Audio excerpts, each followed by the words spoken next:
Hey guys, how's it going? It's King of Demons here with another guide. Today I'm going to be showing you guys how I managed to do each of the bounty hunts solo, starting with Captain Featherbrains down in Pressure Pier. The first and I think most important choice is your character. Right now I think things are super unbalanced from a PvE standpoint, and I think Pea Shooter is insanely good. For the Featherbrains fight, I actually make use of his Homing Pea upgrade and his Gatling Form a lot.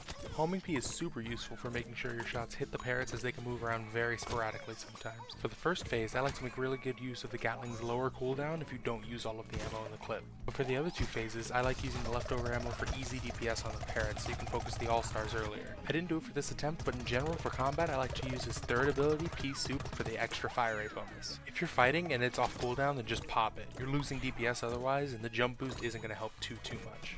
And anytime you start combat with a slow moving target like the All-Star, then initiate with a Chili Bean. The extra damage output is super useful. Since the Pea Shooter without the fire rate buff shoots kinda slow, make sure to duck behind some cover in the meantime. Standing out in the open against an AI is an easy way to get melted.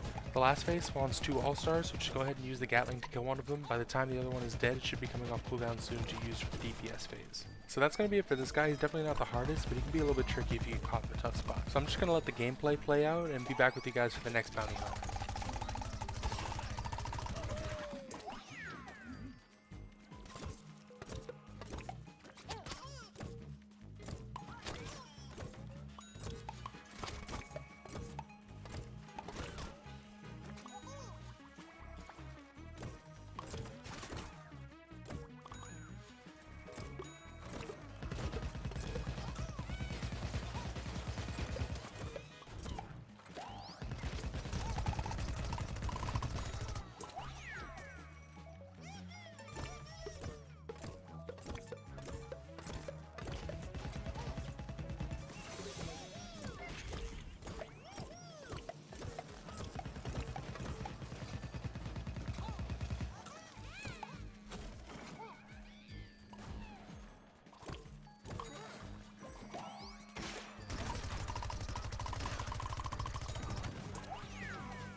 So the next bounty I'm going to be showing is the Shock Wheels crew in the top left of Sundrop Hills near the radio tower. This bounty is by far much harder to solo than the other two, requiring a lot more single target damage early on than group damage for the boss. Since the signal boosters stop being invincible one by one, we're going to have to Gatling them early on and hope for some good Chili Beans when the DPS phase comes around.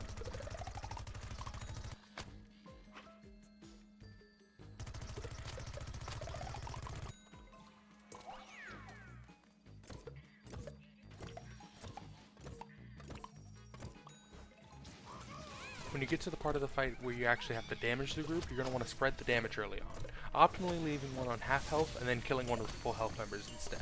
This is so the second damage phase is much shorter, leaving more time to deal with the increasing number of signal boosters.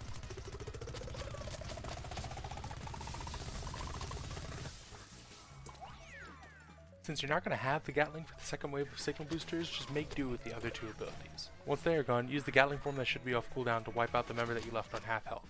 This is so you can have more than enough time to deal with all these signal boosters on the final wave. In a lot of my early attempts, I found myself struggling for time once I cleared them all out. Since you have all this extra time, make sure to leave your Gatling off cooldown for damage. And that's pretty much it. I'm going to let this fight play out and see you guys at the next bounty.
this bounty is going to be an up-down uptown right above the Uno Taco.